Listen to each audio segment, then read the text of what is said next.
He thought it was just a regular wasp nest under the roof. But what the experts found inside changed everything. Subscribe and write in the comments which city you are watching from. The house stood at the far end of the county road, surrounded by fields and a few aging pecan trees that had outlived the fence posts meant to contain them. The nearest neighbor was half a mile away, and even they were more of a memory than a presence. For most of the year, the only movement along the road was the slow crawl of the river breeze and the occasional rustle of an armadillo wandering through the brush. That quiet suited Lewis. He had learned to live inside it, the way a man learns to live inside his own skin, aware of every creak, every shift, but accepting it as the shape of his life. Each morning began the same way. The sound of a ceiling fan that wobbled slightly on its mount, the heavy air that still held the scent of night, the soft light that bled through thin curtains. Lewis rose before dawn, not because he had to, but because sleep rarely lasted longer than that. He boiled water for coffee, poured it into a dented metal mug, and sat on the porch as the sky turned from deep blue to pale gray. Sometimes mist gathered over the river. Sometimes there was only heat, already forming like a wall beyond the trees. He would sip slowly, watching the light move across the warped floorboards, feeling the familiar ache in his knees from years of standing in classrooms. He had once been a teacher biology, mostly. He used to tell his students that observation was the first step to understanding. These days he still observed, but he no longer believed it led anywhere. The rhythm of his days was predictable: coffee, quiet, an occasional trip into town for groceries, and long hours reading old field guides that smelled of mildew. In the evenings, he listened to the low hum of insects rising from the grass and the faint rush of the river. He did not own a television. The radio worked, but he rarely turned it on. Silence had become not just comfort, but habit. It filled the spaces where conversation used to be, where laughter once echoed in the kitchen before illness hollowed his world. He had lost his wife 3 years earlier. Her absence had become something solid, like furniture he could not move. The house was old, built before insulation and scents. The paint on the porch peeled in long, curling strips. The screens on the windows bowed inward. When it rained, the roof drummed so loudly that he could feel the vibration through the soles of his feet. Yet despite its flaws, or perhaps because of them, the place felt honest. It held no surprises, only slow decay. Nothing unexpected ever happened here. That was what he liked best about it. Then, one bright morning in early summer, while carrying out the trash, he noticed something new beneath the eaves of the porch roof. A small gray lump clung to the wood just above the light fixture. At first he thought it was a clot of dried mud, thrown up by the last storm. But when he stepped closer, he saw the faint pattern of layered paper, the delicate architecture of something being built. A single wasp darted out and circled his head before vanishing into the hole at the bottom. He stood for a moment, watching. The insect emerged again, its body gleaming gold in the sunlight, then disappeared into the trees. He had seen dozens of such nests in his life, nothing more than a summer nuisance. But this one, so carefully formed, so small and precise, caught his attention. He told himself he would leave it alone. They had their work, and he had his. Nature, he thought, needed no interference. By evening he had almost forgotten about it. The air was thick and heavy, and the scent of honeysuckle drifted from the fence line. He sat on his rocking chair with a book open on his lap, reading the same paragraph 3 times without absorbing it. When the sun sank behind the trees, the boards of the porch seemed to glow faintly, and from above came a sound. So faint it could have been imagined, a soft, pulsing hum. It lasted only a few seconds, like the exhale of a sleeping animal. He looked up, but saw nothing except the gray speck under the roof. He smiled to himself, thinking of how precise such creatures were, how single-minded. For years he had tried to teach students about the beauty of small, persistent life. Now, he thought, he could almost feel it living just above his head. Days passed. The world outside grew greener, the river lower, the heat more absolute. Lewis settled deeper into his solitude, his days folding into one another like identical pages in a book. The nest remained, growing quietly in the corner of his vision. It no longer looked like a blemish on the wood, but a feature of the house itself. He began to recognize the subtle hum as part of the landscape, the same way he recognized the creak of the porch swing or the distant hiss of cicadas. Sometimes, when he drank his morning coffee, he would look up and see the tiny creatures at work, their wings flashing silver in the sun. He admired their precision, the way they seemed to move according to an order he could never replicate in his own life. The sound of them was steady, rhythmic, patient. In a strange way, it comforted him. He noticed other things, too. The dog from next door, a shaggy hound that used to wander over for scraps, stopped crossing into his yard. The birds that nested in the gutters no longer came near the porch. Even the crickets fell silent when night settled. Yet Lewis convinced himself that nothing had changed. The quiet was simply deeper now, denser. When the phone rang one afternoon, a rare thing, it startled him so much he spilled coffee across the table. The voice on the other end belonged to an old colleague from the school. She asked how he was managing, whether he'd ever considered coming back to teach part-time. He said he hadn't. "I wouldn't know what to say to them anymore," he admitted. "I think I've forgotten how to talk to people." She laughed awkwardly, then wished him well. When the call ended, the silence that returned felt heavier than before. That night, clouds gathered and broke open. Rain hammered the tin roof, and for the first time in weeks the temperature dropped. He stood by the window, watching the streaks of water slide down the glass. Somewhere above the porch, he heard the hum again, louder now, vibrating faintly through the wall. He pressed his palm to the wood and felt the faintest tremor. A strange thought crossed his mind, that the house was breathing. He drew his hand back quickly, embarrassed by the irrationality of it. The sound faded as the storm thickened, and soon all he could hear was the endless drumming of rain. In the morning, the air smelled of wet earth. When he stepped outside, he saw that the nest had darkened, its surface glistening with moisture. It looked sturdier, almost metallic. The wasps were already at work, repairing whatever the rain had damaged. He found himself smiling at their persistence.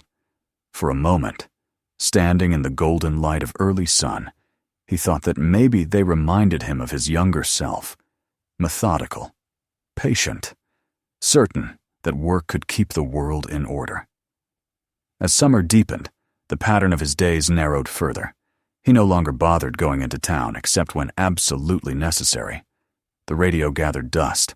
Meals became simpler. Toast, eggs, a can of soup. He spent more and more time on the porch, rocking slowly, the same tune humming through his mind without words. The sound of the nest filled the spaces between thought and memory. Sometimes at dusk, when the air shimmered with heat and the sky turned copper, he would imagine his wife sitting beside him as she once had, her bare feet on the railing, her laughter mingling with the hum of the insects. He could almost hear her voice under the sound of the wings. Those moments made him feel less alone, though he could never tell whether it was comfort or delusion. By the end of June, the nest had grown to the size of his fist. Its shadow trembled faintly across the ceiling boards when the sun moved low. The sound was constant now, a low vibration, steady as a heartbeat. He found that he no longer heard it as noise. It was simply there, like his own pulse. One evening, while the horizon bled orange and the air smelled of rain, he caught himself whispering to the nest. "You've done well," he said quietly, his voice breaking the stillness. It felt absurd, but also strangely natural. He had no one else to speak to, and in its strange way, the nest seemed to listen. That night, he dreamed of flying things of a roof that rippled like the surface of water, of shadows that moved through the walls with a sound like distant thunder. When he woke, the room was still, the first light gray against the curtains. He lay there for a long time, listening. The hum was faint but present, and he found it oddly reassuring. By the time July arrived, Lewis had stopped thinking of the nest as temporary. It belonged here, part of the house, part of the slow machinery of his life. Each morning he stepped over the same creaking boards, sipped the same bitter coffee, and looked up to see the same small world continuing its work above him. There was comfort in its constancy, in knowing that something around him still grew with purpose. The days blurred together, indistinguishable from one another, until even time itself seemed to hum in rhythm with the wings above the porch. The isolation that once weighed on him began to feel almost sacred, like a chosen vow. Nothing unexpected happened. Nothing changed. The house, the river, the trees, all of it remained perfectly still. He told himself that this was peace. And yet, on the last evening of that quiet month, as he sat on the porch with his coffee gone cold, the light shifted. The air grew thicker, and a faint movement stirred in the rafters above him. He looked up and saw that the nest had doubled in size again, its surface smooth and gray as bone. A ripple passed through it, subtle but visible, as though something inside had exhaled. Lewis stayed very still, the cup trembling slightly in his hand. The sound filled the air again, low, deliberate, unbroken. It wasn't loud, but it carried weight. It seemed to settle into the walls, into his chest, into the rhythm of his breathing. He set the cup down and leaned back in the rocking chair, eyes fixed on the gray form above him. The porch boards shifted under his weight. The evening was too quiet now. Even the crickets had gone silent. He waited for the sound to fade, but it didn't. It remained, steady, alive, patient.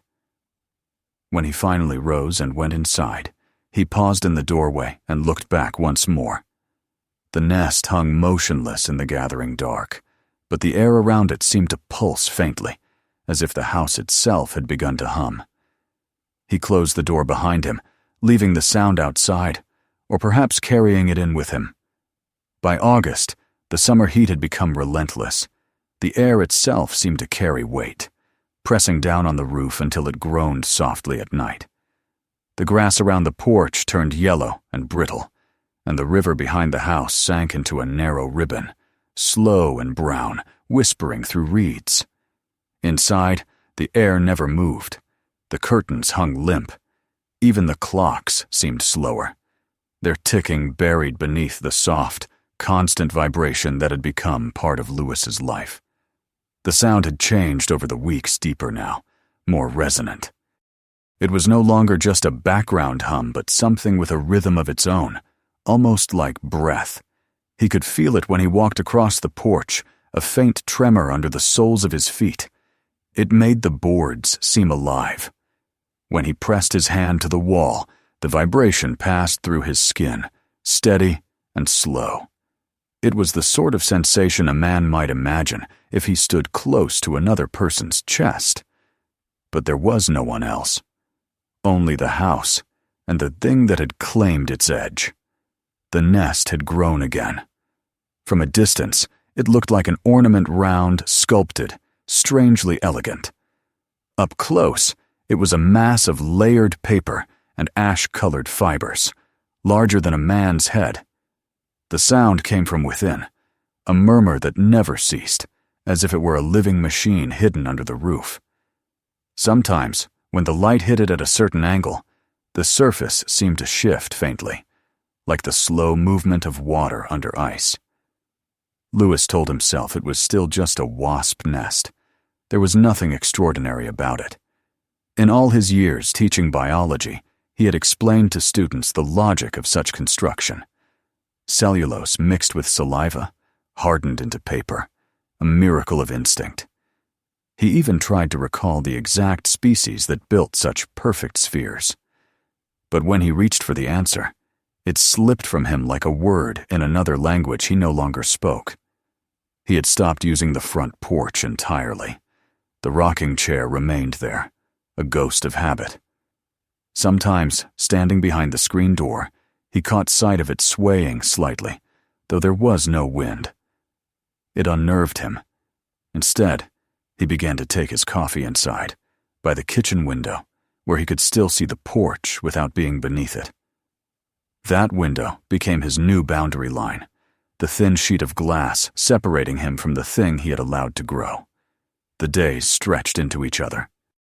He spent most of his time inside, reading books he barely understood anymore, or staring at the water stains on the ceiling. At night, he would lie in bed and listen to the sound travel through the walls. It was everywhere now, soft at first, then louder, then faint again, as though the house were breathing in and out. Sometimes, in the stillest hours before dawn, it seemed to match the rhythm of his own chest. He would lie very still, afraid to move, afraid to disturb the fragile synchronization. One morning, unable to bear the uncertainty, he decided to confront it. He drove into town for the first time in weeks, the old truck coughing as if resentful of being woken. The streets shimmered in the heat. He parked outside the hardware store and stepped into the cold air of the conditioned interior.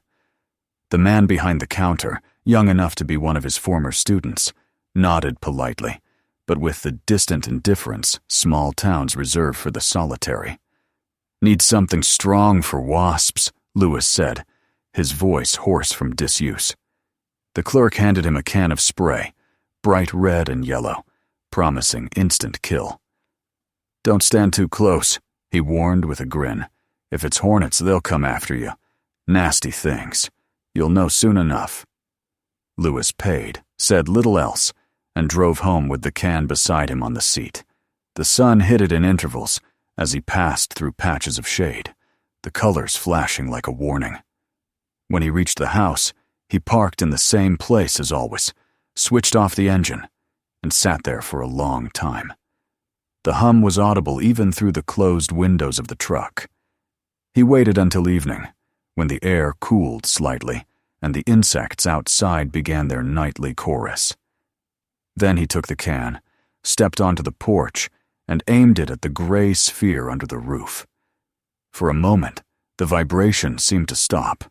The silence that followed was so sudden it startled him. His finger hovered over the trigger. A thin breeze brushed the back of his neck. Then, from within the nest, came a faint rustling, a slow, synchronized stirring like the turning of dry leaves. It was not loud, but it was deliberate. He could hear hundreds of tiny wings shifting in unison, waiting. He lowered the can, backed away, and went inside without spraying. He set the can down on the counter and left it there.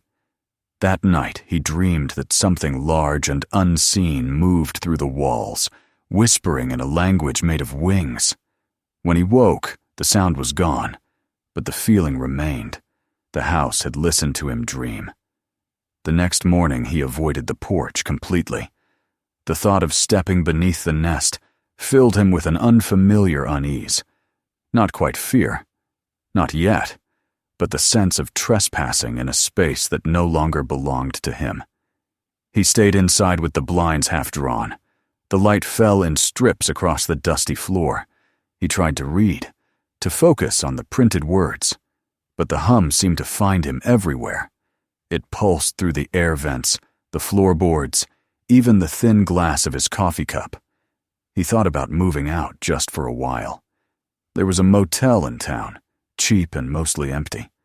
But leaving felt ridiculous. It was his house, after all.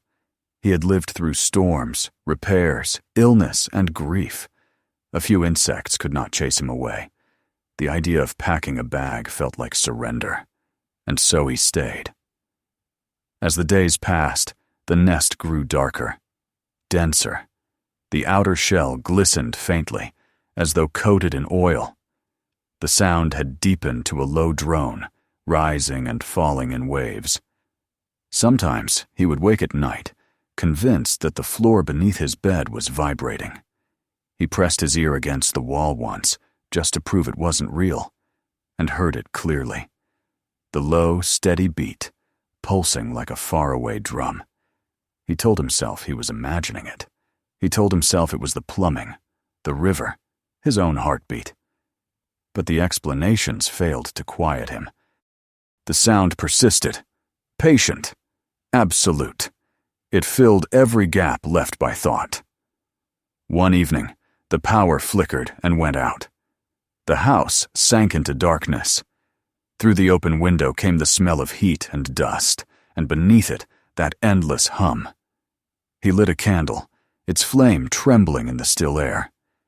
In the glow, he saw dust floating, rising and falling in rhythm with the sound. He sat at the table, the can of spray still beside the sink, and stared at it. The silence beyond the hum felt infinite, as if the entire night were listening. Finally, something in him broke. He stood, grabbed a bucket, and filled it with water from the tap. The sound of running water startled him. It had been days since he'd heard anything so ordinary.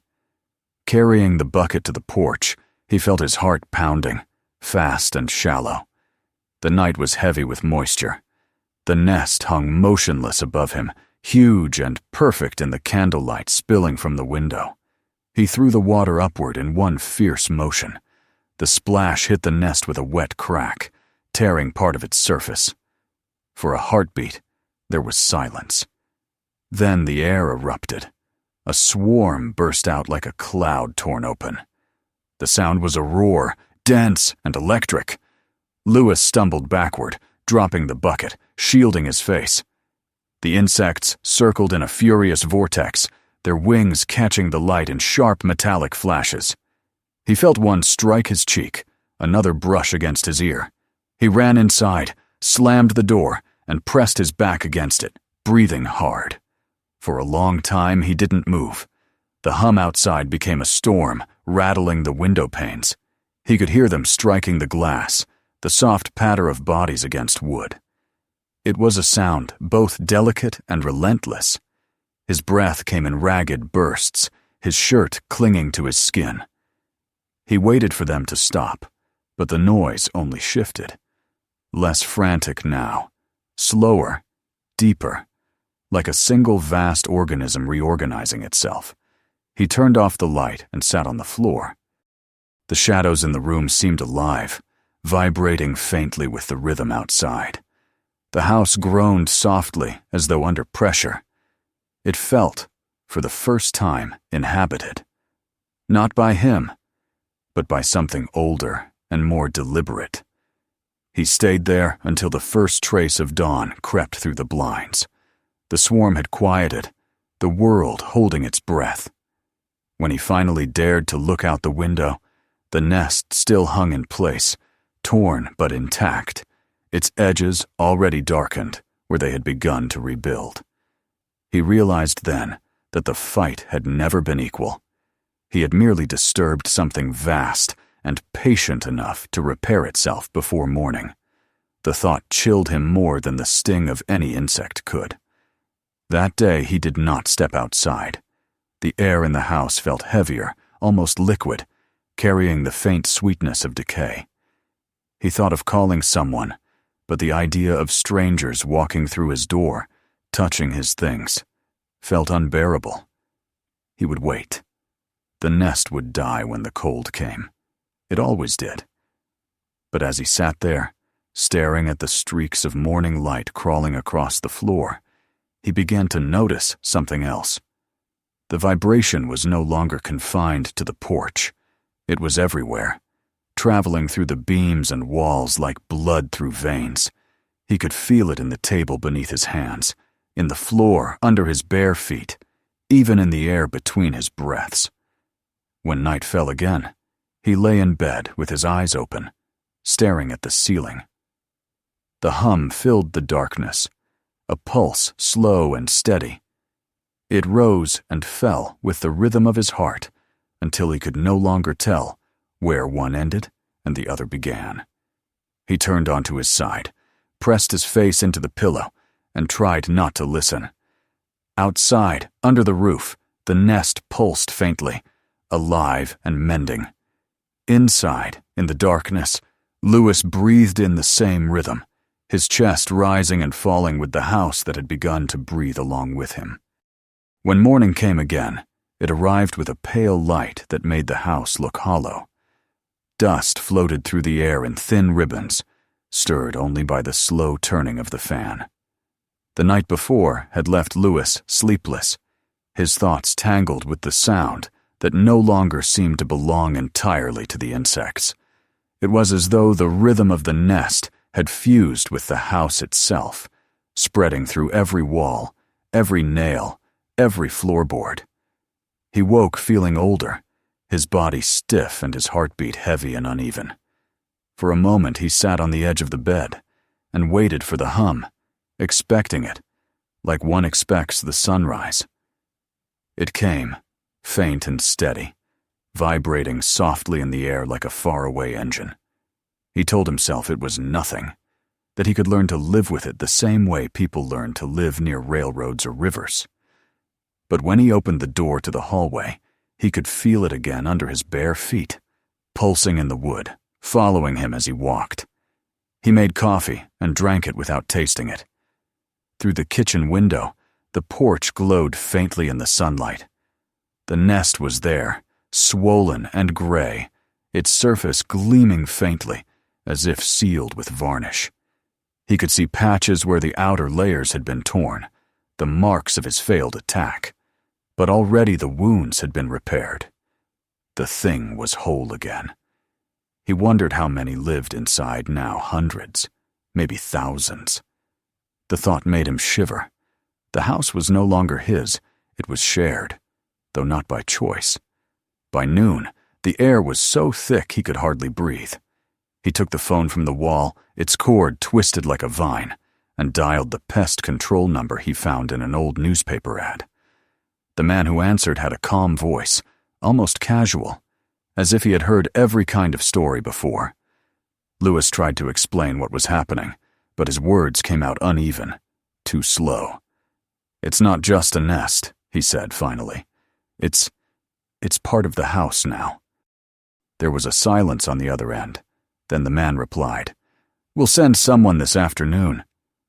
They arrived in a white truck, two of them, dressed in heavy suits that looked like armor.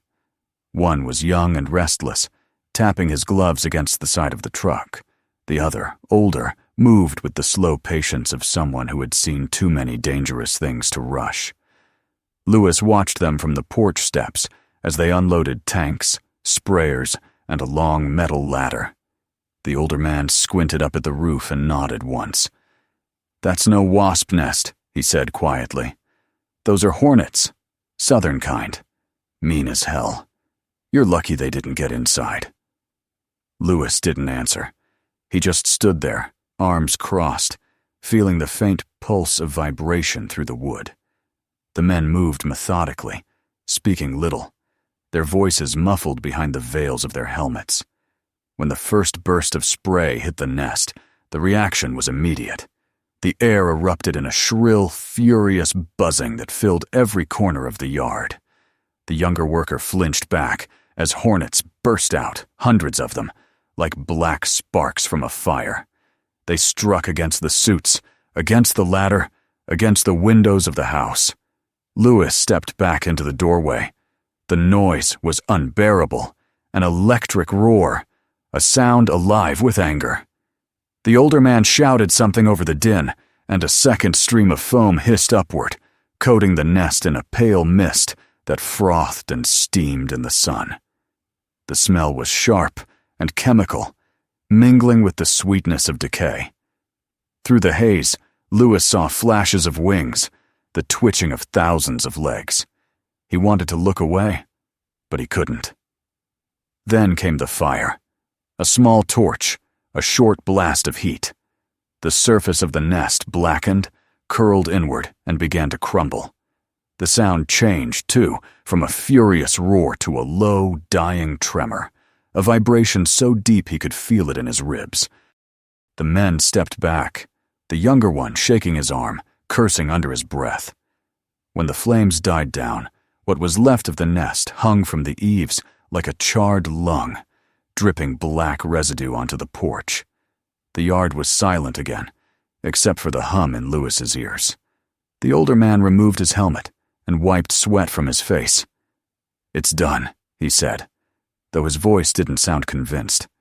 "They're gone. You called just in time. Another week, and they would have gone through the beams." Lewis nodded but said nothing. The men packed their gear and left, their truck disappearing down the road in a haze of dust. When they were gone, the silence grew immense. It was as though the house had been emptied of something vital, something that had given it a strange kind of pulse. He stood on the porch, staring at the blackened patch where the nest had been. The boards were scorched, the paint blistered. The smell lingered, a sour mixture of smoke and chemicals. The hum was gone, yet he could still feel its echo, faint and persistent, somewhere beneath his skin. That night, he sat in his chair without turning on any lights. The darkness pressed close, soft and thick, and in it he thought he heard faint movements, shifts of wood, creaks of air. His mind told him it was nothing, that the house was settling as it always did. But the silence felt different now, heavier, as if it carried weight. He went to bed late and lay awake for hours, waiting for the sound that never came. In the following days, he noticed that time itself seemed to move slower. The air inside the house felt heavier, as if it had absorbed something that couldn't be cleaned away. He swept the porch, scraped away the remains of the nest, but the stain wouldn't vanish. Every time he passed that spot, he felt the same faint tremor through the boards, the ghost of vibration.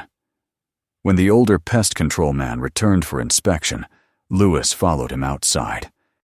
The man climbed the ladder, checked the beams, tapped at the wood with his gloved hand, and called down. "All clear." Nothing left. Lewis nodded again, but his face remained blank. "You did a good thing," the man added. "They won't come back. You can sleep easy now." After he drove away, Lewis stood alone in the yard.